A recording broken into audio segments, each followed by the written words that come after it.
of what you should do when you're oppressed is not something that we've, as a species, let's say, have completely figured out. I mean, in Christianity, I would say, or propose that one of the prime injunctions is to turn the other cheek, but that didn't seem to apply so obviously, let's say, in the decades leading to World War II.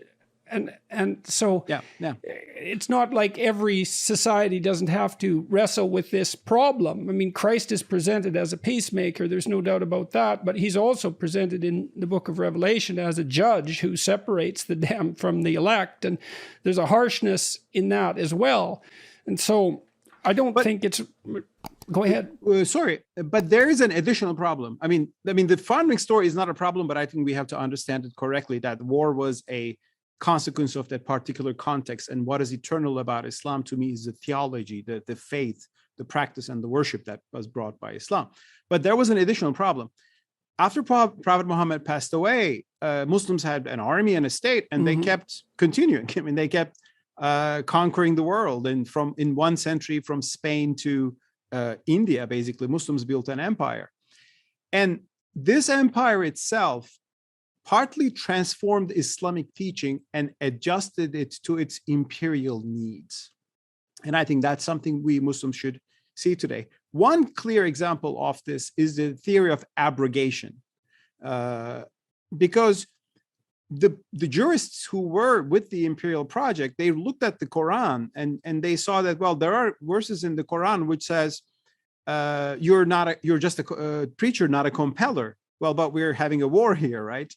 Like, I mean, to you, your religion, to me, mine, but we're not allowing the polytheists to have this.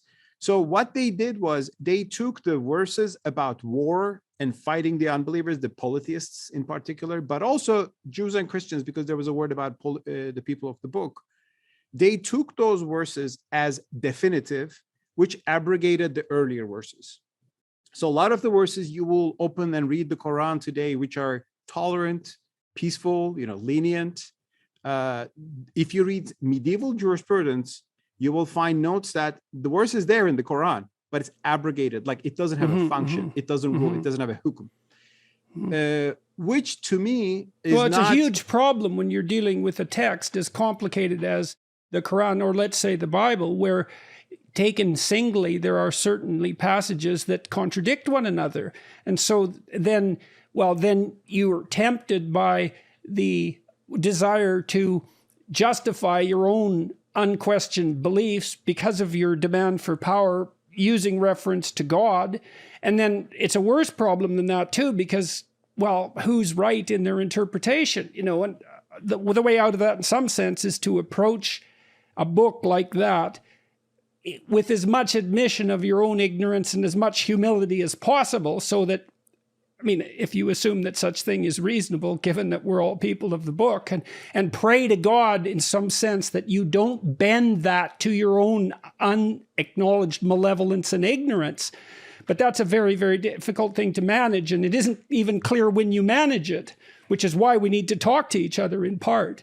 Exactly. And I see this abrogation theory and the theory of jihad and conquest and coercion built around that, which is honestly right there in the Islamic jurisprudence, in medieval interpretations of the Sharia, as Islam interpreted for the age of empires. I mean, it was how empires were behaving at the time. Christians were doing the same things too. I mean, Byzantine Empire was also expanding through war. They had anti-paganism laws. Religious coercion was the norm of the day. Islam was born in such a world, and it took an imperial form and jurisprudence. But to me, it was not a divine blueprint that we Muslims should preserve forever. It was a different context, and we live in a different world today. So that's why we have to reinterpret. And to me, the abrogated verses of the Quran are the eternal messages of Islam. Those abrogated verses, which says, to you, your religion, to me, mine, and okay, so why would you, okay, so let me play devil's advocate here. I mean,